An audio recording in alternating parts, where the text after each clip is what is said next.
Hi, this is Greg Lewis, City Manager here in Lebanon. Good day. Welcome to Lebanon in Depth. We're very pleased with our show today. We are on the beginning of the merry month of May. This is May 1st, and I don't know in New England whether people have the tradition of putting May baskets at your door. When I grew up in the Midwest, that's what we did. And I was talking it up, and strangely enough, a May basket appeared in front of our door this morning. Kind of early, because we were rising early this morning, so around 5 in the morning, somebody's putting a May basket out. So if you are into May baskets, I hope you get one. May baskets, for those who don't know, are usually baskets that have some flowers in it, which is very appropriate here in the spring. And they usually have something sweet to eat, some candy, and that's what this happened. They happen to provide dog food and cat food, because people know about my cats and my dogs. So happy May Day, and May Day is also devoted to working, and it's all over the planet. People are talking about the day of working, and today we are going to be working. We're going to be working on what everybody has been, I think, holding their breath and waiting to begin, and that is our recovery projects. And with me today, I have our Public Works Director, Mike Lavalla, and I have Dave McNamara, who is our project leader for the firm that has been helping us in engineering this project. And these two persons have been really a pleasure for me to work with during some pretty tough months that we have had during the last, it seems like a longer, but we've been at it a long time since the flood hit and we started putting it together. We hope this program will be seen today as an update that we'll share, and we'll make sure it's widely shared, that on May 1st of 2013, that we will be saying what we have in terms of the recovery projects that are coming up here. We're going to be focusing on Slayton Hill Road, and we'll also focus on Dulac and Tannery Street below. We'll probably make some mention of our other projects, which will be Storm Hill, and we have an interceptor project where there's a failed interceptor in our city. And then there's some airport projects we'll mention a little bit, but probably not too much at all, just to make sure you're aware there's other projects. The centerpiece of all this is the Slayton Hill Road and Dulac and Tannery below. So with that, I'm going to ask Mike Lavalla to start us off by kind of give us a little overview of what we've been doing during this month of April. And I guess we've been going for a long time. We started some of the notice process during the month of March, but basically we sought funding out. And Mike, could you share what's taken place during this last month? Sure, I'd be happy to, Greg. In addition to our engineers working very diligently on the design part of the project, we have completed our meetings with the City Council, both working session and public hearing, where we were able to discuss, review the project, get the council familiar with what we were going to do, what the costs were going to be. Public hearing, the opportunity, both those meetings for the public to speak, and we were successful in getting appropriations for the work. We've been continuing work with FEMA and NRCS. We're very fortunate that those two entities are contributing almost half of what we need for funds for all the projects, which is up over 10 million. And both of those are just under 5 million, what they're providing for funds. So we're continuing to, again, work on design, discussions with property owners. We'll be scheduling some additional one-on-one discussions with property owners to review impacts to their properties and to get feedback. I appreciate that. Dave, as a project engineer on this project, it's been we have been working on it quite a while. I really appreciate you and your firm. Could you describe what have you been doing since your firm was brought into bear on how we're going to re-engineer the approach that we had beginning last summer when we experienced that extreme weather condition of the microburst and caused so much damage? What kinds of things have your firm been doing from that beginning point of your engagement to kind of bring it to today, prior to today, kind of things that your firm's been doing for us? Sure. I mean, I think early on at the beginning, you know, a lot of it was kind of collecting data and getting a better feel for the existing conditions, modeling what's out there, the drainage patterns that exist, and getting a handle on where the water's going and where it's coming from. And then from there, we start to put together the proposed improvements, and we look at individual pipes and ditches and whatnot that are out there, and get a better handle on what's appropriately sized, what can handle the flows that are coming off of the hillside there, and what needs to be upgraded and upsized, as well as looking at obviously the damaged areas and the pieces that needed to get restored as a whole. Throughout that, we've met quite a bit with the public, either in community conversations or some individual meetings on site at DPW. We've been working more recently with NHDES on permitting the project. We've got the 2 major permit applications have gone in the last couple of weeks. Those are under review now. Hopefully get those back in the next two to 3 weeks. And as we move forward into the final piece of the puzzle and putting together the contract documents and the final plans that'll go out to bid. Sounds like we've been kind of gathering the information to learn the lay of the land here in this case. It seemed, for me, it seemed real challenging as to what occurred and what we've been assessing, and how challenging has it been to try to figure this kind of the puzzle of what the lay of the land is versus what we can do to address it and try to prevent and mitigate against these type of extreme weather events to the extent we can. Yeah, and that's obviously a challenge that we see more and more of, it seems now. And it's this particular situation is you've got a road that's essentially cut into the side of a hill, so there isn't a lot of flat land, there isn't a lot of area where you can put in a detention pond or a larger area that you can really slow the water down. So the focus is getting pipes and ditches and using the land that is available as much as possible to keep the water channeled where it needs to be and out of the road as much as it can and off of private property as much as we can. And it's part of the challenge is the city owns the road basically and some right of way on either side, but the origin of the water as you go up the hill is coming down through property that we don't really have control over, and so we need to work to manage it when it kind of gets to where we can. Mm-hmm. So when that's flowing, it seems like it almost kind of visualize that water flowing on private properties. And then it reaches the point of the public right-of-way, which is to serve all the public and the persons that live on that road, the people who utilize that road. And then we need to manage that water when it comes into our area. And in the process we're going through, we're examining what differences should we make or could we make, and how will it impact the private properties that are adjacent to the road as it goes differently than restoring it to the existing structure that was there before the storm event.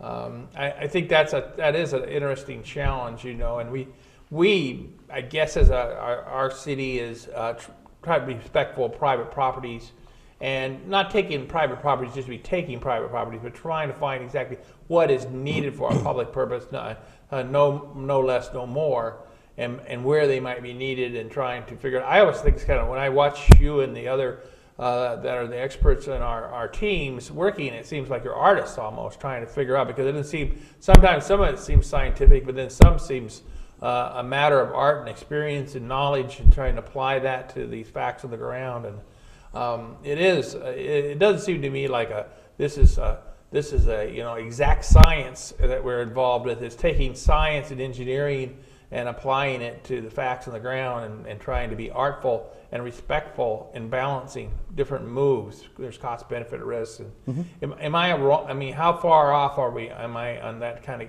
trying to characterize it? I'm not an engineer, and I don't know how people in the field like you would see this endeavor.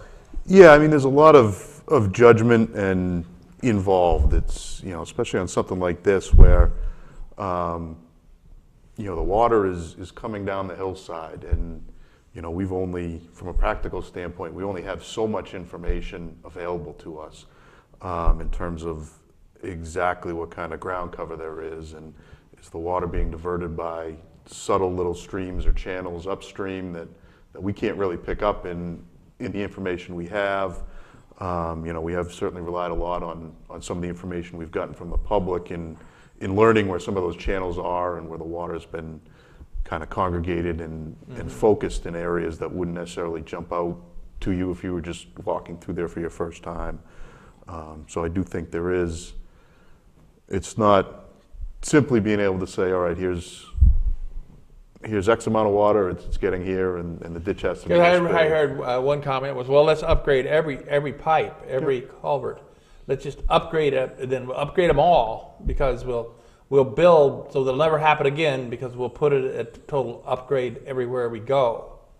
But I think the kind of analysis said the kind of art and engineering that goes into this that doesn't call for this one size fits all. It calls for judgments to be made, choices to be made, and inputs to be had. I think we brought a lot of. It seems like we bring a lot of schools of thought to the equation from different professional points of view. Could we illustrate, Mike, who we brought into the conversations we've had over this period of time, trying to give them different perspectives on how to look at these solutions we're trying to create? Well, it's been, initially, we've been very focused with our engineering team, our staff, but we've also, as part of the process, we're interacting with NHDES. We've been interacting with FEMA. Some of the areas outside of Slayton and Dulac, we're interacting with NRCS because they've got the expertise. And a critical part of it, as Dave mentioned, as engineers, we may not be there every day, where it's really critical that we've had a considerable amount of feedback from the property owners that they have the knowledge of where water flows. You can go out and look at streams, but you may not see when you're out there at a certain flow, water moves to this area. So that's been, their help has been immeasurable as we've tried to look at this.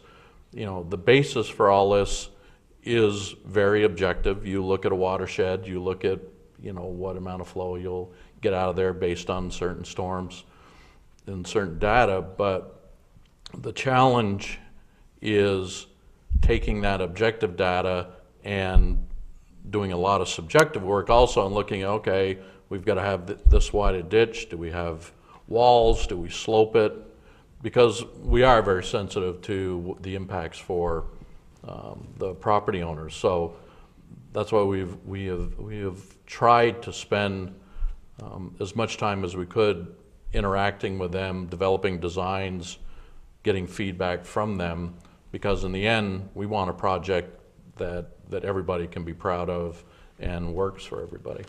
Yeah, and this was part of this discussion here as we move on to the month of May, is you got to be commending the parties that live on the road, around the road, and both up that hill, and then on Dulac and Tannery, that they do have this knowledge. They in terms of our access, I think we had hydrological approaches, we had arborist approaches, we had arborists out there, we had, of course, our engineering, we had, so we've had environmental sciences. So we've had a lot of that, but we had these critical pieces of the stakeholders that are in the area doing what you said, Mike, and I think we really appreciate their.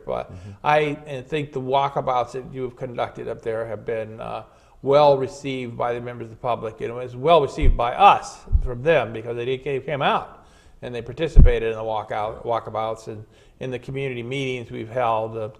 So that the only other person I want to make, we have to commend the work of the team on FEMA and the FEMA dollars. FEMA was cooperative. FEMA was in there. We had Shelley Hatfield.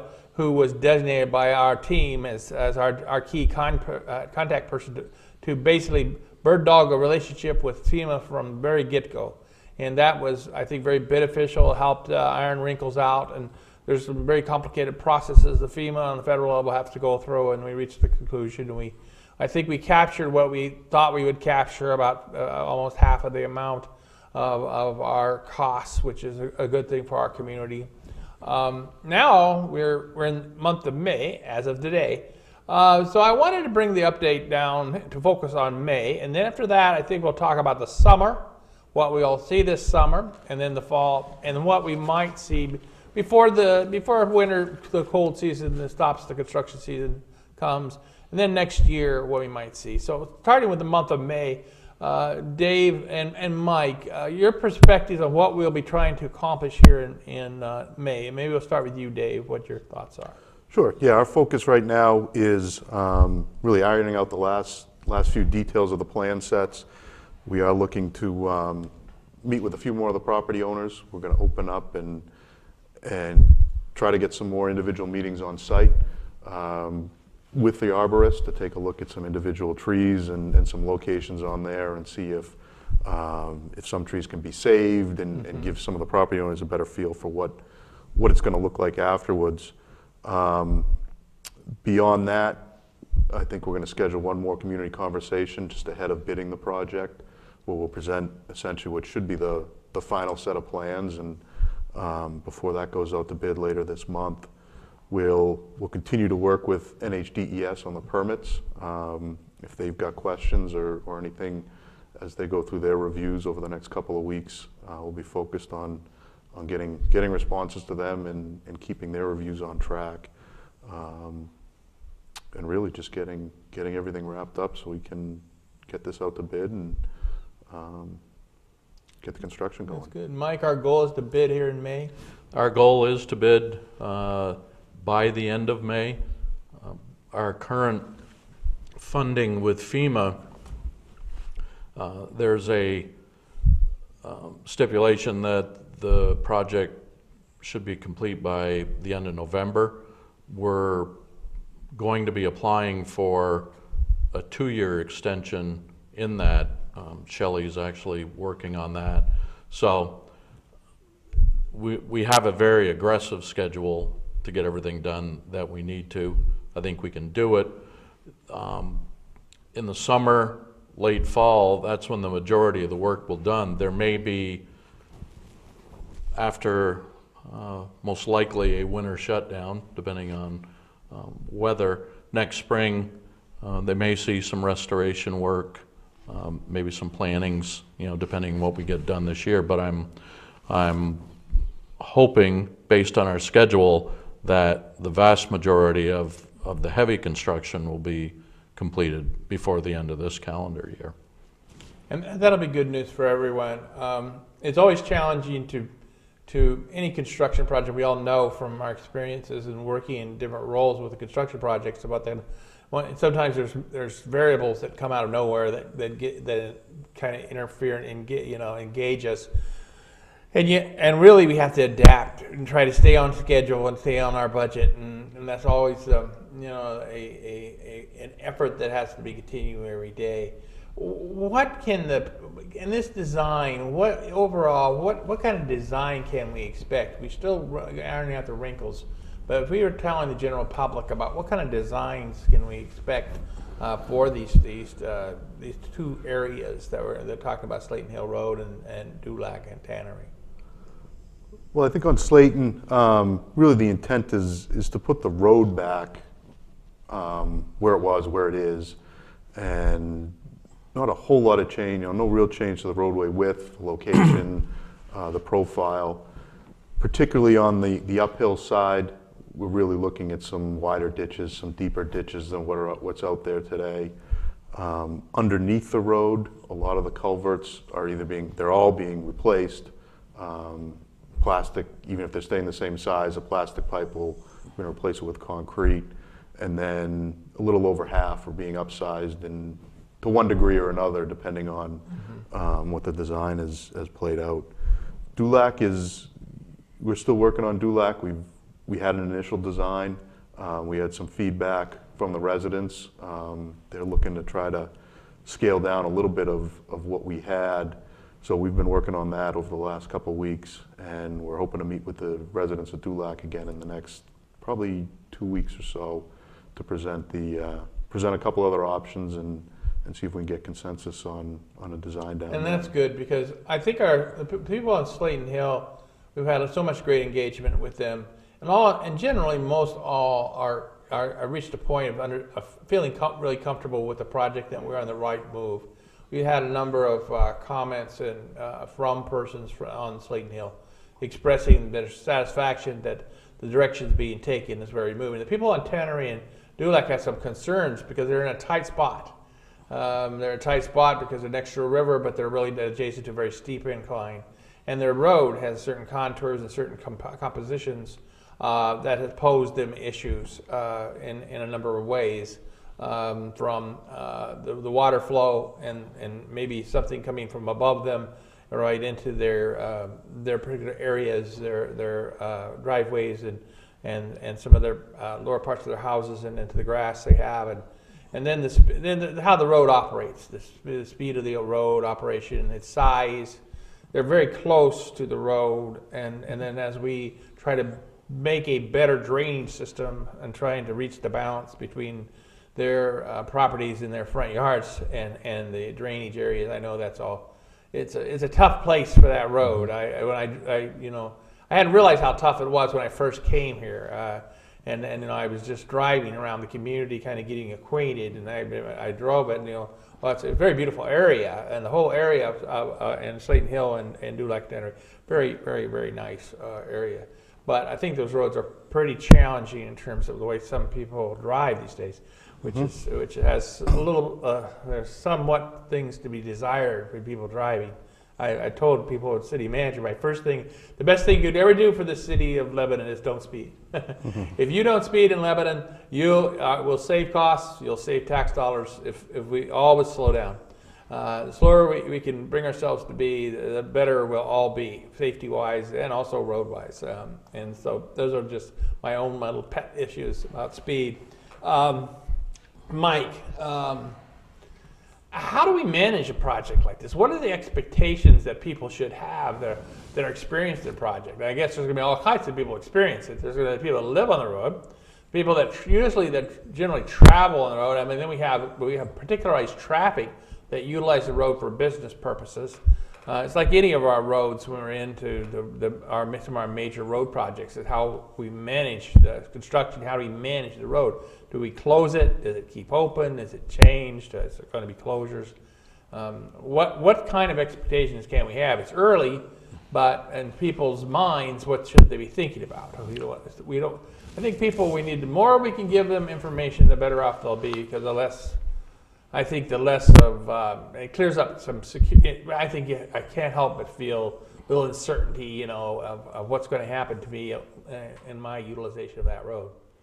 Yeah. Well, in terms of how the job's prosecuted, we as the owner basically have control over the project. We engage our consulting engineer to be the construction administrator of the project, so they're our eyes and ears out on the project, making sure it's being constructed as per plans, being able to be there, the eyes on the contractor. We've got the contractor that's going to be fully engaged. We'll be fully engaging the public, a lot of notices about what's going on. Our intent on traffic with this aggressive schedule, our intent is still to maintain at least one-way traffic through that area. There will most likely be times when we're installing our culverts and other things. We may, for a period of time during the day, have the road closed off at a certain point so people can access part of the road from Lebanon, the side, and part can access it from the Poverty Lane side. But we'll give out plenty of notice as we do that. The areas at the water main where we've got impacts, we'll have plenty of notice to people when water's being interrupted.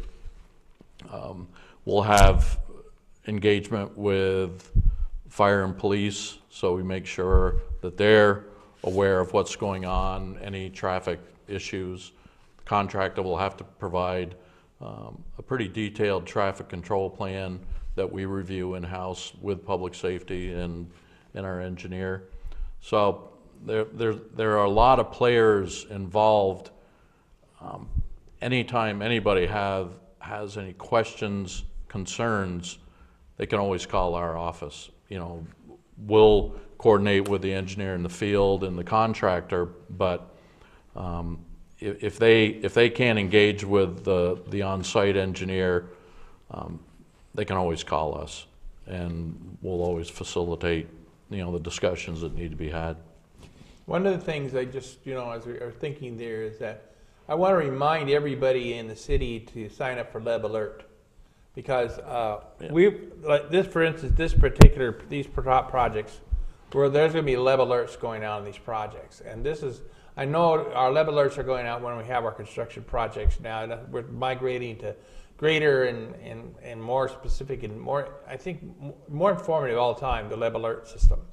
And as more people get involved, our goal this year was to have 6,000 people in the city sign up for Leb Alerts, and we want to move toward that. We'd like anybody that has any, you know, any concerns, any relationship to the project of Slayton Hill Road or Dulac or Tannery, we urge you to sign up for Leb Alert if you haven't already done so. Hopefully you already done so, and please do if you have any trouble with pulling it off and getting that done. If you encounter any difficulty on going on our website and signing up for Leb Alert, call the city manager's office, and then we'll help walk you through. And when we go to meetings, we try to sign people up there at the meetings now, anytime we can, because we'll be using the Leb Alert.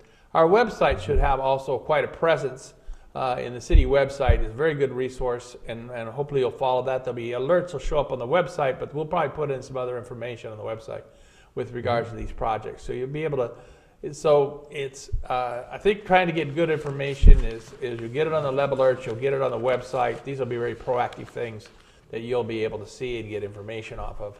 And, you know, when it comes to formality, we'll also have formal letters and such like that, like always. But I think that's really good. Come to the community meetings. There'll be this one more community meeting well, it won't be the last time we meet the community. We're going to be involved in the community throughout this project. But another key community meeting will be here in May, just before we go out in the bid, and so everybody can kind of see the document we're going out on. Any other advice we should give citizens who have concerns about this project other than what we've already told them? Or just call Public Works, get signed up for Leb Alert, check the website. We'll be having all kinds of information about it. Yeah, we want to be engaged with the public.